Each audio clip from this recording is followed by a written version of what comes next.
Syederalun ratusan warga dari berbagai kalangan termasuk PJ Bupati Biren Aulia Sofian, para pejabat, TNI Polri, unsur Kejari Biren dan para pegawai mengikuti kegiatan gotong royong pada Jumat 14 Juni 2024.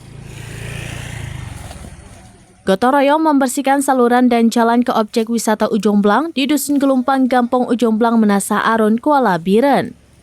Kegiatan aksi bersama tersebut dimotori Birenkut bekerja sama dengan Dinas Lingkungan Hidup dan Kehutanan atau DLHK lintas lembaga dan berbagai organisasi. Masyarakat dan unsur lainnya sama-sama membersihkan sampah pinggir jalan, dalam saluran hingga menaikkan dalam truk sampah kemudian dibuang ke TPA. PJ Bupati Biren Aulia Sofian mengatakan gotong royong seperti ini sangat bagus untuk memancing para kecik untuk sama-sama membersihkan kampung masing-masing. Pantauan di lokasi, saluran air tersumbat rumput dan sampah plastik butuh kerjasama masyarakat untuk menjaga kebersihan dan membersihkan lingkungan tersebut. Apa saja Pak yang hadir ke lokasi ini Pak? Ini ada beberapa. Yang pertama dimotori oleh Birenkut. Terus kami bergerak sama-sama, ada dari Al-Muslim, ada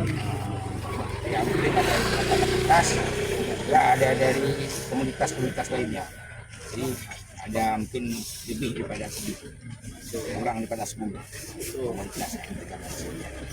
Mungkin Pak ada himbauan Pak untuk masyarakat Biren Pak? Himbauan satu himbauan yang sama dari dulu. Ini kebersihan ini kita jaga bersama. Di mana ada kalau memang ada sampah. Dari Biren, Yusmandin Idris, SerambiNews.com. Download Tribun X sekarang, menghadirkan lokal menjadi Indonesia.